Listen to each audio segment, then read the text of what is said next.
Ukraine is not holding elections. This narrative has been actively used by the Kremlin propaganda for several months now. According to the constitution, the Ukrainian president is elected for 5 years, and the term of the current president, Volodymyr Zelenskyy, should have ended on May 20th, 2024. According to the Security Service of Ukraine, Russian special forces are planning to use this very idea in the new special operation Maidan 3.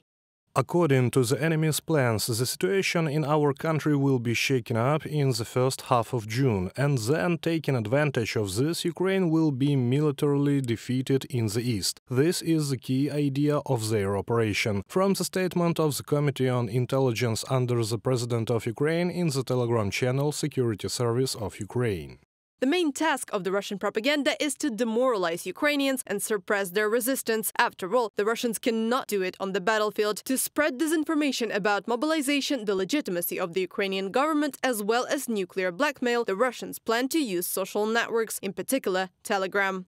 There has been no strategic success all these years for as long as the war is going on. They decided to shake up society, shake up the rear, in order to make this task easier. But so far we have not seen any signs that society has really doubted whether parliament is legitimate. Russia's attempts to create disturbance among Ukrainian citizens and its Western partners are pointless, experts believe. All the actions of the Ukrainian authorities are absolutely legal. Unlike in Russia, where the country's main law, the constitution, is being rewritten to suit the wishes of the Kremlin dictator in order to nullify the term of his presidency. Thus, at the end of July 2023, the Speaker of the Parliament of Ukraine, Ruslan Stefanchuk, explained that the constitution of Ukraine does not prohibit holding elections during the war. At the same time, it is on the law on the legal regime of martial law that contains the prohibition.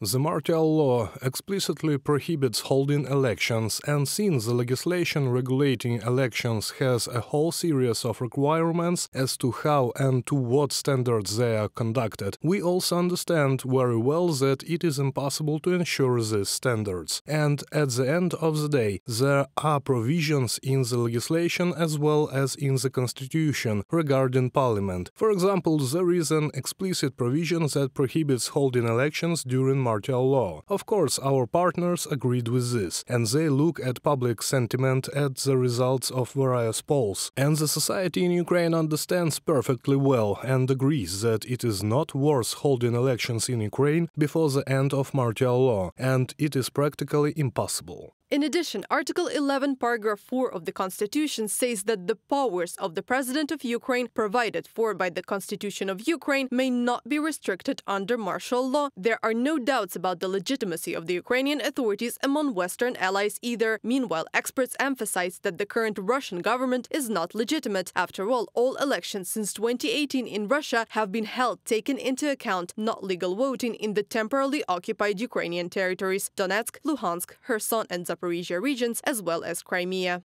The Assembly calls on the member states of the Council of Europe to recognize Vladimir Putin as illegitimate after the end of his current presidential term and to cease all contacts with him, except for humanitarian contact and in the pursuit of peace. From the text of the resolution of the Parliamentary Assembly of the Council of Europe on April 17, 2024. Experts note that today the Kremlin has no chance but to try to switch the attention of Russians from the Russian dictator, whom the entire civilized world considers illegitimate, to the internal policies of Ukraine. Reported by Anastasia Tarnavska, Yulia Granovska, UATV News.